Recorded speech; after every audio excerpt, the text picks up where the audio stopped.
Semuanya, perkenalkan nama saya Merlin Jennifer Santike dari FTP Unika Sugio Pranoto Semarang. Di sini saya akan buat video reaction untuk menjawab pertanyaan dari Pak Gregorius yang ada di video ini. Untuk pertanyaan yang pertama, menurut ideologi agama dan keyakinan Anda, bagaimana cara kita menjalin relasi dengan sesama meskipun berbeda cara supaya harmonis dan maju sejahtera bersama? Menurut KBBI, menjalin itu artinya mengadakan, sedangkan relasi itu artinya hubungan. Jadi menjalin relasi adalah menjalin hubungan untuk menciptakan suatu keharmonisan. Cara yang dapat kita lakukan untuk menjalin relasi dengan sesama meskipun berbeda cara adalah saling mengasihi. Karena seperti yang tertulis dalam Matius 22 ayat 39, dan hukum yang kedua yang sama dengan itu ialah kasihilah sesamamu manusia seperti dirimu sendiri. Tuhan memerintahkan kita untuk mengasihi sesama kita seperti diri kita sendiri. Untuk ayat yang kedua, Yohanes 13 ayat 34, Aku memberikan perintah baru kepada kamu, yaitu supaya kamu saling mengasihi sama seperti aku telah mengasihi kamu, demikian pula kamu harus saling mengasihi. Karena Allah sudah terlebih dahulu mengasihi kita, sehingga kita harus saling mengasihi sesama kita.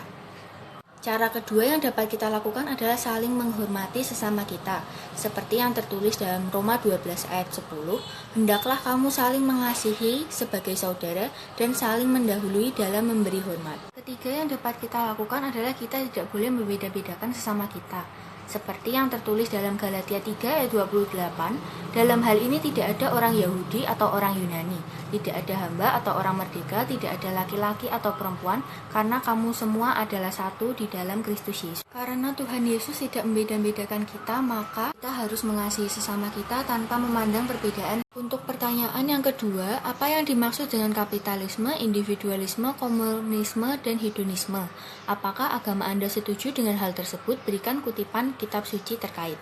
Kapitalisme adalah sistem ekonomi yang memberikan kebebasan penuh bagi tiap orang untuk mengendalikan kegiatan ekonomi, seperti perdagangan dan industri dengan tujuan untuk mendapatkan keuntungan.